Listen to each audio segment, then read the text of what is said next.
Boa noite, Heloísa. Teste do Covid. Não é brincadeira, rapaz. Eu vou ver no teu Não site. estou precisando do seu barrigão. Acho que o negócio chegou. Eu vou achar um aplicativo, mãe.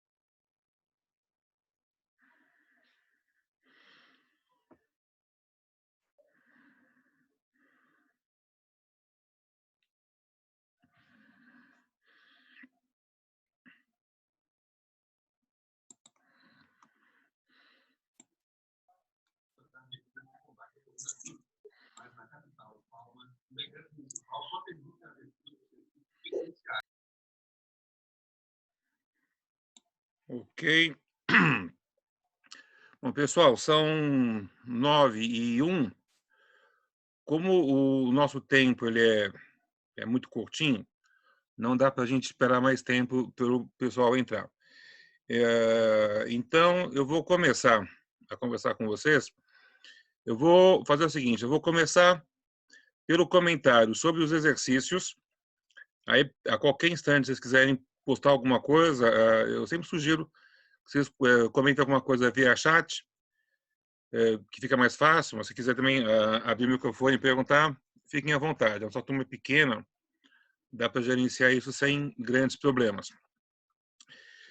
Então, olha só, começamos na aula passada, a gente teve aula de currículo, né? Foi a entrevista de triagem e avaliação de currículo.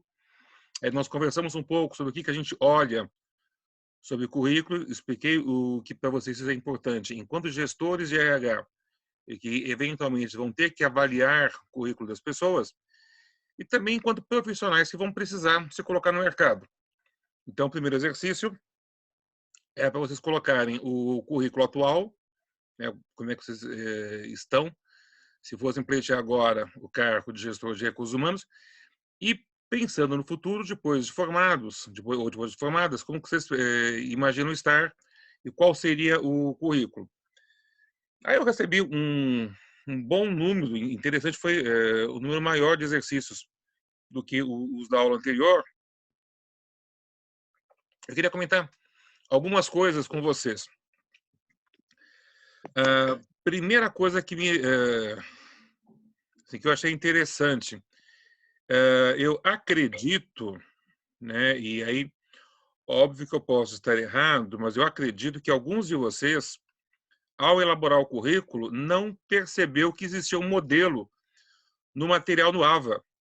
No AVA, na ferramenta externa, existe lá, se não me engano, no infográfico, um modelinho básico de currículo que tem exatamente quais são os itens que precisam ter no currículo.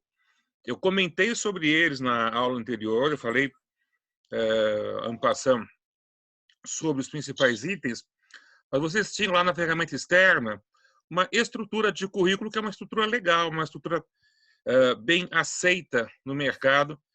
E eu fiz a avaliação de currículo de vocês com base no modelo da ferramenta externa, que é um modelo que estava em comum conosco. E daí algumas coisas me surpreenderam. Assim, primeira coisa, muitos não seguiram a ordem, mas até tudo bem, né? Você não precisa seguir a ordem. Você pode colocar primeiro o histórico acadêmico e depois profissional, ou inverter, sem o menor problema. Agora, uma coisa importante, o último item do modelinho proposto pela ferramenta externa era voluntariado. E eu me lembro de ter comentado na reunião passada que o voluntariado ele é muito importante atualmente. As empresas levam isso em consideração e ele ajuda muito a reforçar a questão da experiência. Porque muitas vezes você vai pretender um cargo de gestão, um cargo de chefia, e nunca ocupou um cargo desses na empresa. Mas você pode ter exercido alguma atividade em uma ação voluntária e nessa atividade voluntária você ter desempenhado funções de liderança, você ter treinado equipes, ter trabalhado para estabelecer a motivação das equipes. Isso conta muito como experiência se você está pleiteando um cargo de liderança. E, curiosamente, eu não encontrei, na maioria dos currículos, nenhum tipo de menção a voluntariado. No atual, ok, não ter. E no futuro, vocês podiam ter colocado, né? E eu não encontrei. Para ser bem justo, para não falar que ninguém colocou, eu tive 2 pessoas que mencionaram alguma coisa de trabalho voluntário. Uma pessoa que colocou explicitamente trabalho voluntário, que foi a Heloísa, e alguém que colocou meio implícito, daria para entender que é um trabalho voluntário também, que foi a Daniele. Os demais eu não encontrei nenhuma menção de trabalho voluntário. Isso é uma, né, é uma dica para vocês quando forem elaborar o currículo. Né? Primeiro, quando for elaborar o currículo, é importante que vocês se preocupem com isso, né? E enquanto vocês estiverem trabalhando o currículo de vocês, se perceberem que falta experiência em alguma área, vejam se não dá para você completar isso com trabalho voluntário. Isso é uma área interessante para vocês. E outra, quando você for avaliar o currículo, se você disponibilizou, de alguma maneira sugeriu quais são os itens que precisam constar no currículo, isso tem que estar claro. Né? E você vai ter que fazer a avaliação de acordo com a sequência pré-combinada, que é o que nós tínhamos de ferramenta comum. Isso é um ponto. Outro ponto importante para eu informar para vocês. Quando a gente fala objetivo profissional em um currículo, e alguns acertaram, alguns colocaram de maneira acertada, o objetivo profissional é gestor de recursos humanos ou gestor de pessoas, ou ainda gerente de recursos humanos, alguma coisa nesse sentido. É o cargo que você pretende ocupar. Então, quando você coloca ali objetivo profissional, você coloca qual é o cargo que você está pleiteando na empresa. Até pode ser um pouco genérico, né? Cargo na área da chefia e tal. O que não pode colocar é que o objetivo é colaborar para o crescimento da empresa, por exemplo. Frases vagas desse jeito, elas não são objetivo, elas não são objetivas, né? Elas são vagas. Elas não estão informando para a empresa exatamente o que é que você está pleiteando e ainda acabam passando uma imagem ruim, uma imagem de que você está enrolando alguma coisa ali. Então, quando você coloca objetivo profissional, é o cargo ou a área na qual você pretende atuar. Frases genéricas, né? Meu objetivo é colaborar para o crescimento da empresa. Meu objetivo é desenvolver as pessoas, né? Coisas genéricas assim que alguns colocaram, não cai bem. Isso não é legal se colocar num currículo. Outra coisa importante no currículo, quando você coloca a tua experiência profissional, você sempre coloca pela mais atual. Porque a primeira coisa que o cara vai olhar é o que vai impactar. Então, se você tem uma experiência nesse ano, nos últimos 2 anos, isso me interessa. Uma experiência que você teve há 3, 4 anos atrás não me interessa tanto. Então, é importante que a primeira coisa que você coloque seja a mais atual. Igualmente na formação acadêmica. A gente sempre começa pelo mais importante, pelo mais atual e vai vai descendo com aquilo que for menos importante. Isso é o de mais importante que eu tinha para comentar com vocês com relação aos exercícios. Além disso, assim, só uma questão importante também, com relação às competências, vocês têm que ver se nas experiências que vocês estão descrevendo, você está denotando que você tem aquela experiência. Alguns colocaram isso de maneira bem clara, foi legal. Eu estava pedindo especificamente que seria desejável inglês e espanhol. Eu achei curioso que alguns, mesmo no currículo futuro, não mencionaram espanhol. Era um requisito da empresa. Eu desejo que a pessoa tenha inglês e espanhol. E mesmo assim, alguns não mencionaram. Isso é importante. Deixa eu ver. Tem alguns que não aparece o nome aqui, eu não sei. Então, eu não sei se a Tamires está aqui na sala, ou se alguém puder, por favor, entrar em contato com ela. Ela postou o exercício no lugar errado, ela postou no link da aula de hoje. e não na aula do dia 15. Então, rigorosamente, ela não entregou o exercício.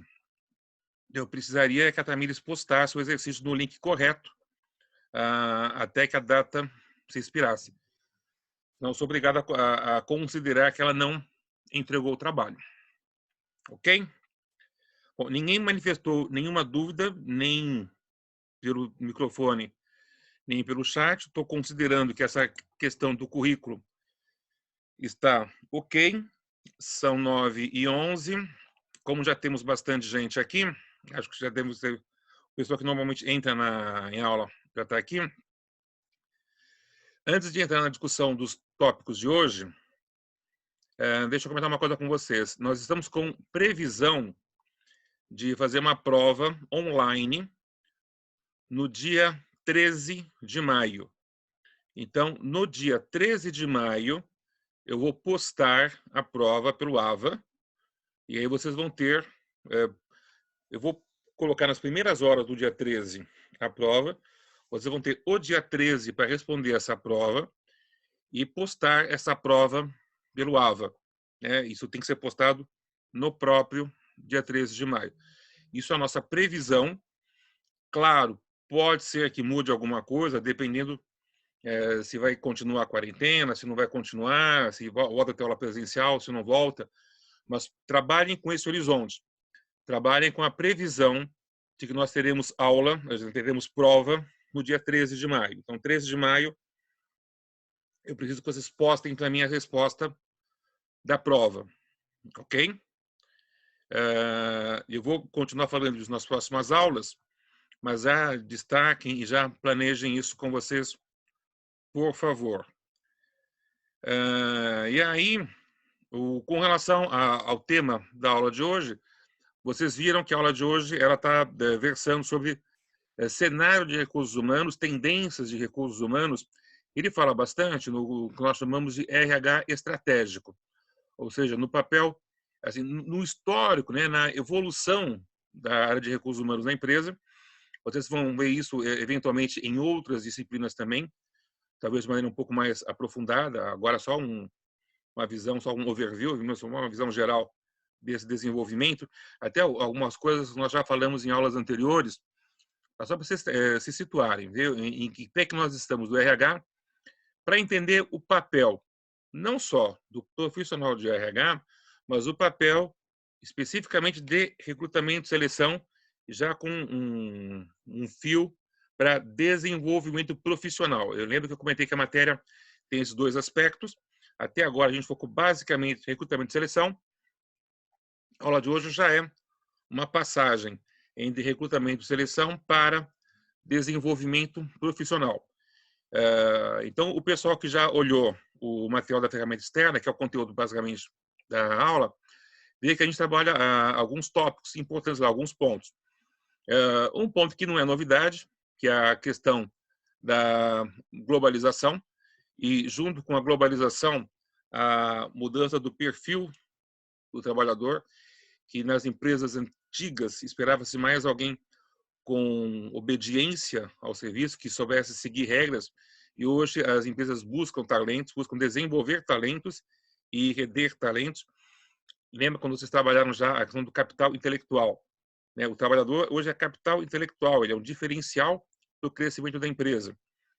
E eu posso perder empresa, eu posso perder trabalhador para qualquer empresa. Inclusive, eu posso perder, se o cara é muito bom, eu posso perder, inclusive, para empresas que estão em outros países. Então, é fundamental que eu saiba manter bem os talentos na empresa. Um outro tópico que é trabalhado e que vem muito a calhar nos dias de hoje é a questão do trabalho remoto. Vocês devem ter visto lá o tópico em que ele fala isso, que é o desenvolvimento da tecnologia, da internet, possibilita cada vez mais o trabalho remoto. Esse material foi feito antes da pandemia, e o que a gente está vendo agora, com a pandemia, é um crescimento exponencial disso. Isso, de repente, vai marcar um grande divisor de águas. Muitas empresas que demoravam um pouco, que hesitavam um pouco em trabalhar com o home office, perceberam agora que isso é plenamente possível. Eu tenho tecnologia para isso, tenho controle para isso, e todo mundo ganha. O trabalhador ganha em qualidade de vida, a empresa ganha em redução de custos. O que é necessário, lógico, é ver como é que eu vou trabalhar o comprometimento, como é que eu vou ver a integração entre equipes. E aí o desafio é, ao mesmo tempo que a gente fala, e que o material de vocês fala, em trabalho remoto, também fala da crescente importância do trabalho em equipe. Então, como é que a gente vai combinar trabalho remoto, home office, com trabalho em equipe? O que faz parte, inclusive, de alguns desafios que eu coloquei para vocês ao longo dessas aulas, de vocês, mesmo estarem distanciados, elaborar trabalhos em grupo. É o desafio que as empresas vão ter que fazer. O cara trabalha na casa dele, mas se sentir pertencente à empresa, estar comprometido com a empresa. Aí tem um tópico que o material coloca como uma tendência, mas na verdade não é uma tendência, é um fato. Ele fala da mudança na terceirização, que estava se caminhando para que fosse permitido terceirização também de áreas fins, e não só de atividades meio. Isso já é um fato no Brasil, isso é uma decisão do STF desde 2018. Antigamente, até 2018, havia um conceito de que as empresas só poderiam terceirizar aquilo que não é competência da empresa. Então, uma empresa de informática, por exemplo, pode terceirizar atividade de segurança, de limpeza, ou financeira, mas não pode terceirizar atividade de informática, porque é o campo dela. Universidade pode terceirizar informática, pode terceirizar segurança, mas não pode terceirizar atividades docentes, porque isso é atividade fim. Isso caiu em 2018. Hoje, a empresa pode terceirizar qualquer coisa. E isso vai afetar bastante as funções de RH, principalmente recrutamento e seleção.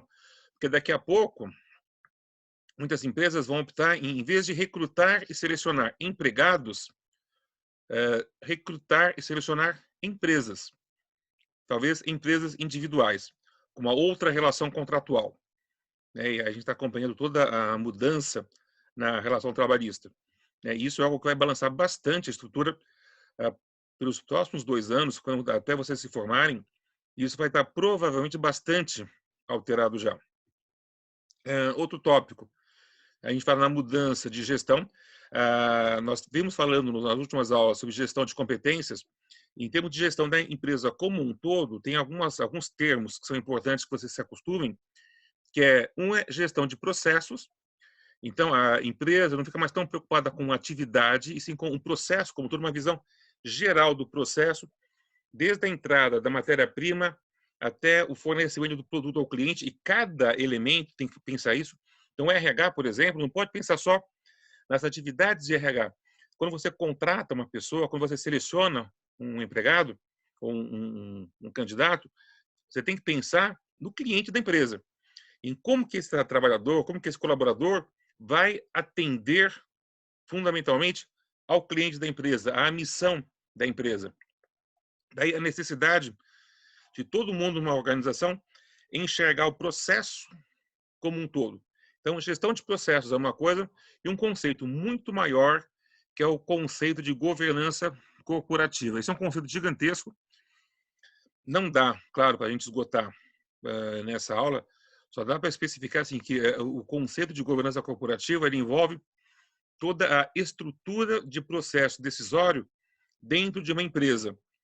Então, se você imaginar que numa empresa pequena, o dono da empresa manda na empresa e ele manda em tudo na empresa. Numa empresa mais complexa, numa empresa maior, você tem o acionista controlador, só que você tem o presidente, você tem um conselho fiscal, você tem um conselho diretor. E para o presidente tomar algumas decisões, ele muitas vezes tem que submeter a decisão aos outros conselhos, para que tenha uma certeza que não vai ter uma decisão de impulso que possa prejudicar o futuro da empresa. Então, é um conceito que prevê uma série de amarras, uma série de controles para a estabilidade e para a perenidade da empresa. E aí, em função disso, o texto trabalha o que é o novo perfil do trabalhador. E trabalha com um novo perfil, alguém que tenha velocidade no aprender. A gente trabalha hoje com o conceito de organizações de aprendizagem, que são organizações que aprendem e que aprendem a aprender constantemente. Então, a gente tem que entender o que é a empresa, o que é esse trabalhador. Ele precisa ser mais proativo, ele precisa ser inovador, ele vai ser chamado para que tome decisões na empresa, ele vai ter espaços para isso. Ele tem que saber ter visão de futuro, para se colocar estrategicamente, para enxergar para onde que vai a empresa e muitas vezes se antecipar a esse caminho na empresa. É importante que ele seja polivalente, não se limite só ao trabalho dele, enxergue a empresa como um todo e possa desempenhar mais de uma atividade. E, como já falei, tem que saber trabalhar em equipe, ele tem que criar sinergia dentro da equipe. É falado um pouquinho também na importância do conhecimento, da gestão do conhecimento, e ressalta que o conhecimento fundamentalmente está nas pessoas. Por isso, a questão importante da gestão de pessoas dentro de uma organização.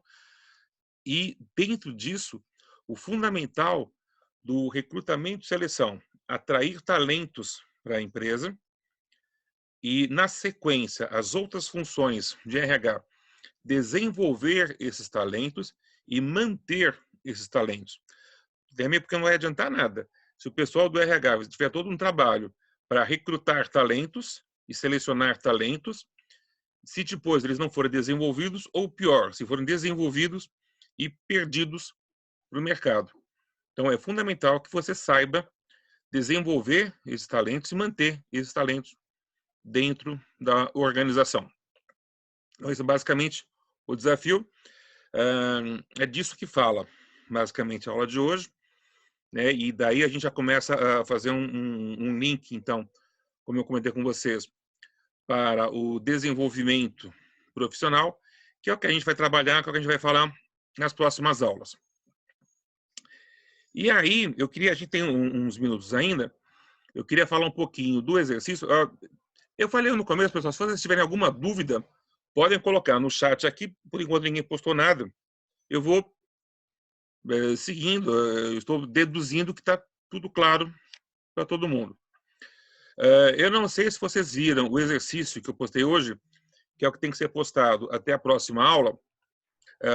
O exercício fala basicamente o seguinte: existe uma frase no livro Gestão de Recursos Humanos, do Ivanovich, e eu estou colocando isso especificamente na página 11, no capítulo que é citado na ferramenta externa.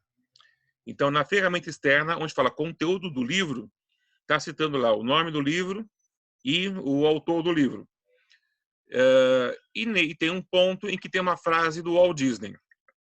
O que eu quero que vocês façam, que vocês transcrevam, isso é um trabalho individual, eu quero que cada um transcreva a frase do Walt Disney e explique o que essa frase tem a ver com recrutamento e seleção, o que essa frase tem a ver com o RH estratégico. Então, para isso, claro, tem alguns trabalhos, alguns desafios que vocês vão ter que fazer. Primeiro, quem não viu a ferramenta externa, tem que olhar a ferramenta externa, pegar o material, ver qual é o material que está lá, para procurar a tal frase do Walt Disney, e aí fazer a reflexão. Legal, essa é a frase, o que isso tem a ver com o recrutamento e seleção, o que isso tem a ver com RH estratégico. Ok? Pessoal, dos meus objetivos de hoje, era isso, né? Como ninguém teve dúvida de nada, a gente até passou rápido, estavam faltando aí, eu acho que até uns 6 minutos para acabar a nossa reunião. Estou aberto a dúvidas sobre o material, dúvidas sobre a prova, sobre o exercício.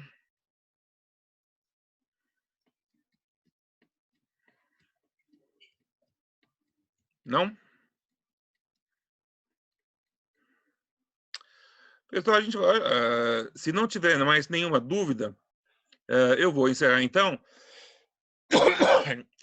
frisando que eu continuo à disposição. Qualquer dúvida que vocês tiverem, postem para mim, como alguns vêm fazendo, ou via mensagem, ou via fórum, ou via e-mail. Lembrando que para a aula que vem, além do material de ferramenta externa, a gente começa a caminhar um pouquinho mais em desenvolvimento profissional. A gente vai trabalhando com material novo até aí as vésperas da prova. Ok? Só vou pedir, então, que vocês liguem as câmeras, pessoal. Vou poder dar tchau para cada um poder se ver também. E a gente encerra, a gente fecha a aula por hoje.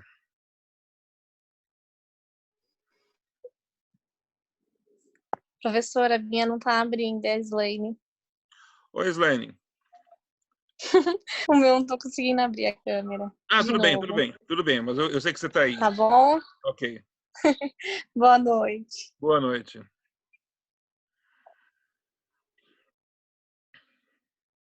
Ok, para os demais, quem já abriu a câmera e deu tchau, estamos fechando. Qualquer dúvida, podem postar. Beleza? Dispensados por hoje.